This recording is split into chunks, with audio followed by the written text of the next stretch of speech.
What's going on, y'all? I'm out here in the shop, but once again, I will not be working on a Fox body. Today, I'm going to be finishing up this AJE rear suspension in this 66 Mustang Resto mod. So if you're back to watch this episode, you may have watched the last episode where I got the AJE cradle and the upper and lower control arms and this 8.8 out of the Fox body mounted. So hopefully that video helped you to get your AJE cradle installed or help you decide if it's something that you even want to try. But this episode today, I'm going to be finishing this up hopefully, and I'm going to get the rear anti-sway bar on the car, and I'm going to get the coilovers on the car. I'm still waiting on some axles to get here, and I haven't decided on what wheels I want to get yet, but I may try to get it on the ground with just an old set that I have laying around. But guys, as always, I have rambled on way too long, so let me shut up and let's finish up this rear suspension. I'm going to go over the rest of the parts that I have for this installation. And these are the AJE coilovers, and they come assembled like this. And of course you can see the hardware there. The one thing that I'm going to do is I'm going to put anti-seize on these threads, because when you get the weight of the car sitting on the suspension, it just makes the coilover a lot easier to adjust if you've got some anti-seize on there. Now the other thing we got to do is we got to figure out how to get those coilovers mounted to our AJE rear cradle and our 8.8 rear end. And that is where this part of the kit comes into play. And guys, I don't know if you can buy this kit without the rear anti-sway bar, but I do know in this instance, to get those coilovers mounted, you have to have this bracket, and there's a matching bracket for the other side, and then you have to have these brackets, and there's some matching brackets for the other side. Now, if you went ahead and bought the rear anti-sway bar, this little piece comes into play. And I've already got one mounted, and the reason I did that was because I wanted to see if I could drive it in with a hammer, and I could not do it. So guys, you're gonna need a press or access to a press. And the other thing I wanted to show you is there's a little groove cut in there, so you know how far to install this. And you can put it in either way. And the other thing I wanted to let you guys know is a 25mm socket fits the outside of that perfectly, so you can press it in with that. So once you get it pressed in past your groove, you can install your snap ring, and then that's together. And this is where your rear anti-sway bar mounts.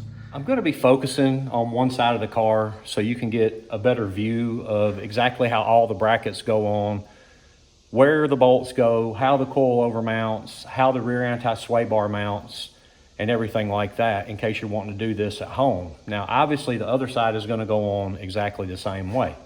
But the first thing that I did was I removed my shock bracket, and it's normally mounted on the rear end just like that, with a nut on the back side. So just take the nut off and get rid of that, because you will no longer need it. Now, there's a couple sets of brackets that we're gonna need, and one of them is the bracket that you just pressed your bushing into.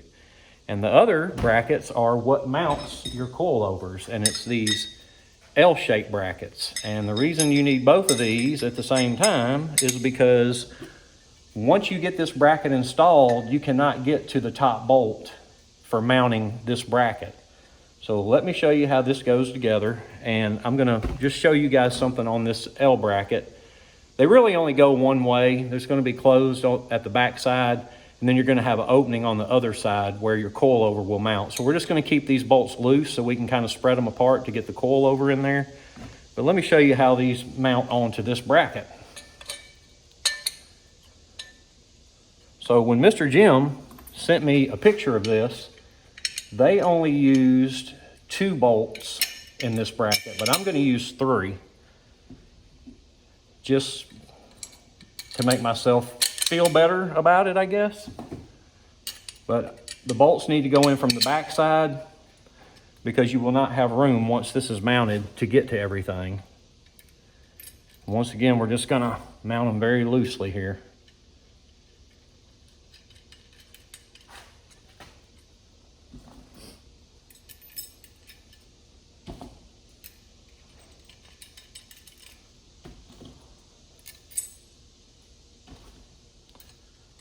Sorry guys, I'm having to hold this thing up in the air so y'all can see what I'm doing, but that's what you're gonna end up with.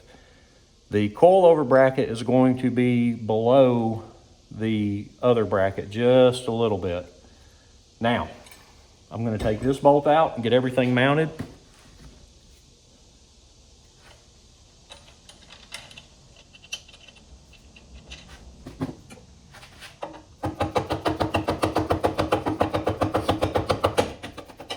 And you just barely have to tap on that. So you're not really galling the threads or anything.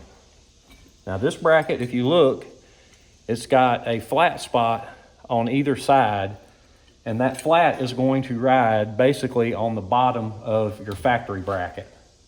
So let me get this thing on here.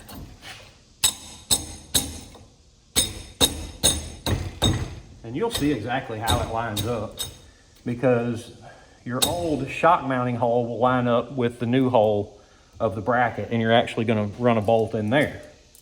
So it's held in two places, from the back and from the side, with your lower control arm bolt. And once again, just mounting everything loosely for right now.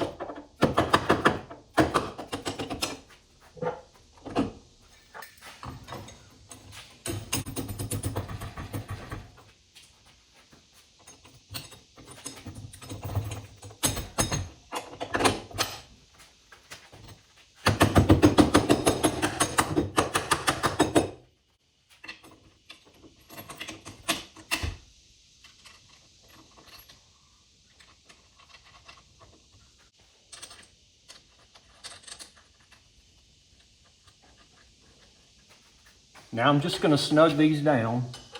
You don't want to torque anything down till you've got right height set with weight on the car.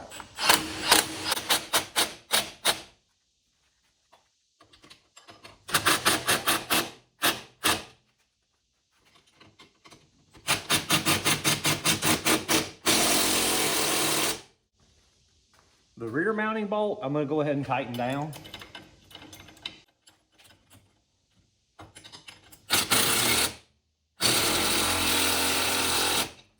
I'm going to give you guys a close-up view of this, just so you can see how everything is mounted and how it goes. This is your coilover bracket, and it's loose, so we can get the coilover mounted. But this is how it goes on. I went ahead and tightened this bolt all the way down. This one is just snug. But with this bracket on, we are ready to mount the coilovers, which brings me to the next issue. So if you look at these upper mounting tabs, you notice that there's a bushing in this, I guess, front one, we'll call it, because it's towards the front of the car.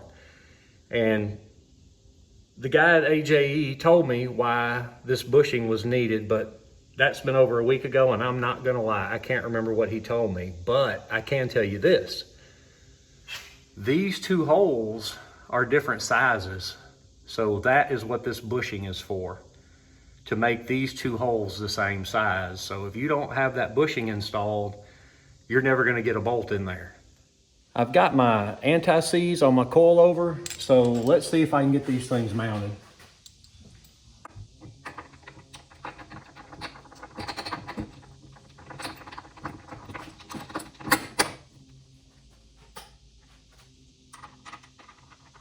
Once again, I'm just going to mount this loosely.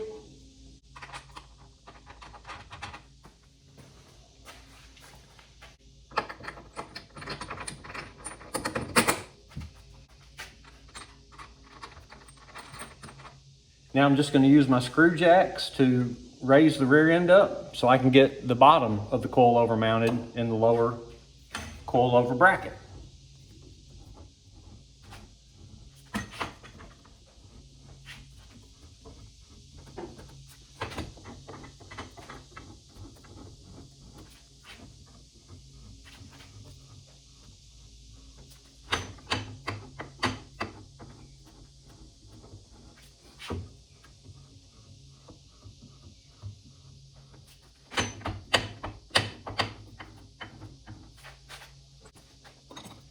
getting close.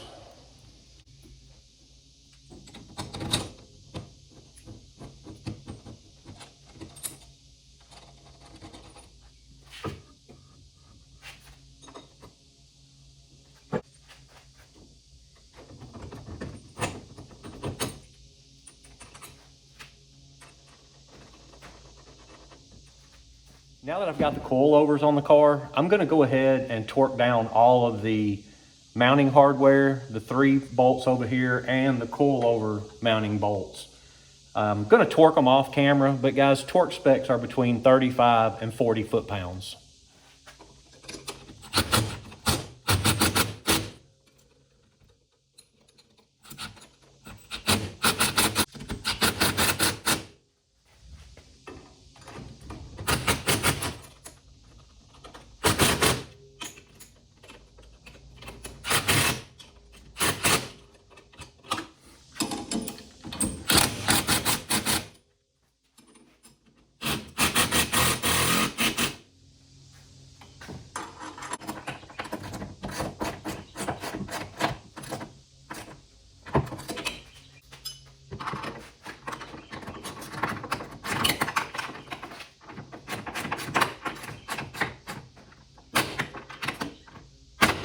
I'm in the home stretch now. I'm ready to get the anti-sway bar on this kit and be done with it.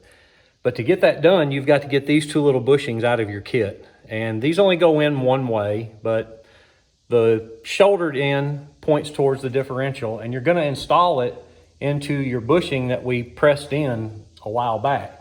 So it just fits right in. I've already done the other side, so now I'm ready to put the anti-sway bar in it. And just like you would expect, it has a pretty snug fit. And then you're gonna take this bolt right here and you're gonna run it in from the outside. And we're just gonna lightly thread them in for right now, just to hold the anti-sway bar up. I've got just a few pieces left in this kit, so let me show you how to finish getting this rear anti-sway bar mounted. So you've got the upper mount here, and then you have the sway bar itself. So the first thing I like to do is pull out this shackle or whatever you wanna call it, and then this threaded eyelet.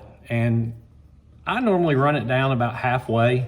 That's just a good starting point. That's not where it's gonna end up once the suspension is set up, but that's a good starting point to get it mounted. Now, next I pull this out, and this is for the top mount. And if you notice on your polyurethane bushing, it's got a shoulder on it. So you're gonna run that in from the top, and the shoulder is gonna go down through the hole.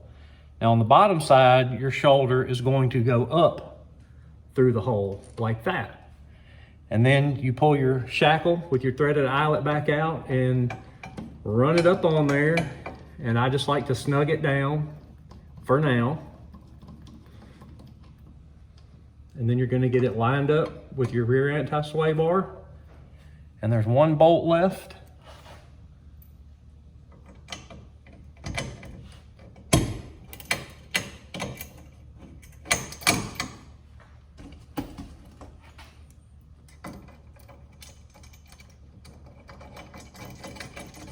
And then you're gonna tighten everything down, top and bottom, and your suspension is done.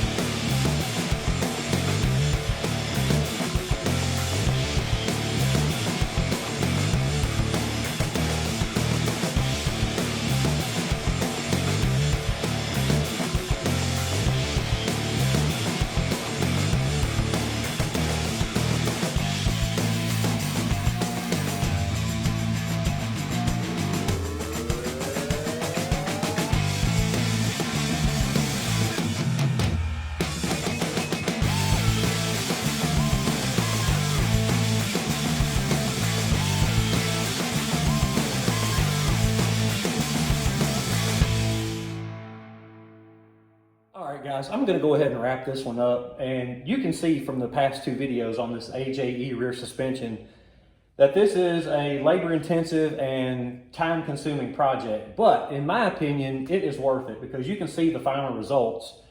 And now I have a 4-link rear suspension with coilovers, and the main thing is an 8.8 out of the Fox body, because we all know how many parts they make for this rear end.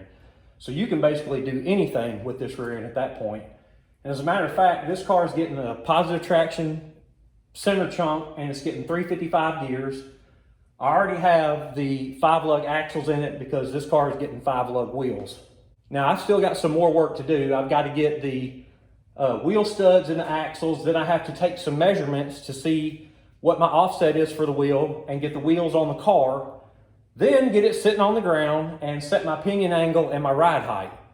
But guys, hopefully this video will help somebody get this AJE rear suspension kit installed in their car, or at the least help somebody decide that this is a project that they want to tackle. So guys, as always, I'm busy and I'm out.